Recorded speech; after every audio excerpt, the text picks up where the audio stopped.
Ano nangyari kay Anthony? Anak? Anthony? Okay na, kalma na.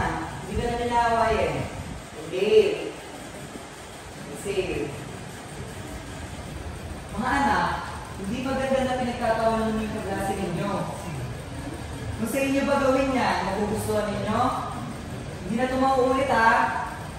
Okay class, hawak ko na ang resulta ng inyong preliminary examination na ipapamigay ko sa inyo ngayon.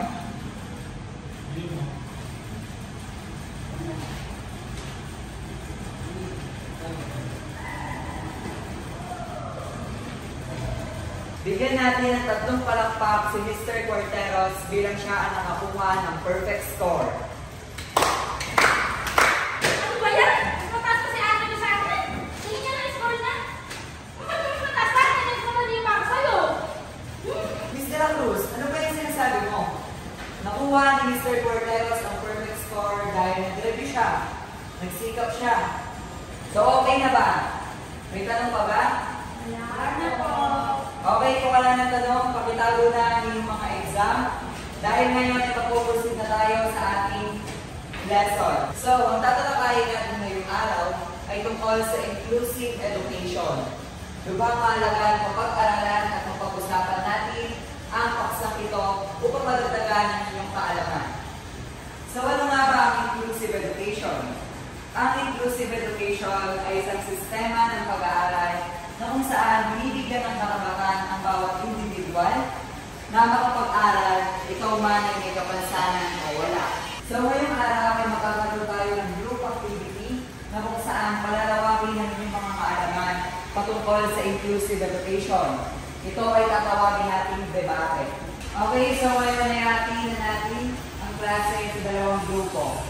Ang group A at ang group B. Okay, so magsama-sama na magkaka-group. Dito ang group B at dito ang group A.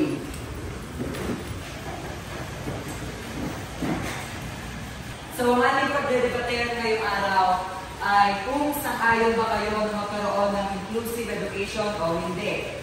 Kayo ang sumasang-ayon at kayo ang hindi sumasang-ayon. Kaya naman simulan na natin ang debate na ito. Miss Achero, bakit sang-ayon ka na magkaroon ng inclusive education? As a student, we should know our responsibility to respect individual diversity, and we should also know that everyone has the right to study together with us and learn with us, even with or without disability, especially when we are experiencing this and we have a classmate who are autistic. And I believe that everybody should know the importance of inclusive education, because if the inclusive education was not gonna be legalized, how about the person who are willing to learn or to study with us? And sino naman tayo para i-judge na? And sino naman tayo para haglahan yung once nila mag-study or mag-learn sa atin? Ha? Kaya nga di ba tayo mag-sped? Pwede naman sila doon mag-enroll para hindi na sila nahihirapan dito sa normal classroom environment, di ba? Tsaka kagaya kanina kay Anthony, di ba na-distract yung klase imbis na nakapagsimula tayo ng mas maaga, na-distract lang yung klase. Sped, bakit? Di ba nandito tayo sa Pilipinas kung saan napakaunti ng mga pasilidad at mga resources na kailangan gamitin upang matuto ang mga bata? At paano na lang yung mga malalayong, yung mga nasa malalayong lugar kung saan gusto nila matuto pero hindi sila nabibigyan ng oportunidad kasi napakalayo ng lugar nila. Limitado ang mga resources sa inclusive education at saka hindi lahat ay accommodate ng mga education.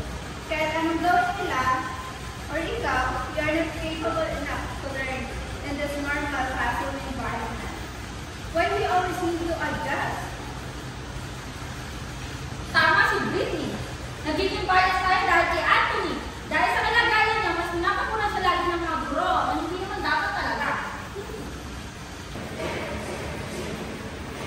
Alam ko hindi ako normal kagaya niyo kaya nga pinapractice natin tong inclusive education para kasi yung karapatan niyo ay karapatan din namin.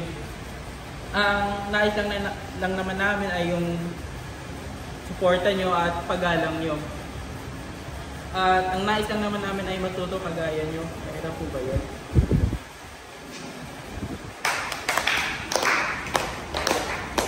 Okay, tapos na ang ating debate. Maraming salamat sa pagbahagi ng inyong mga kaalaman. Nawa ay may natutunan kayo at maaari na tayong umuwi.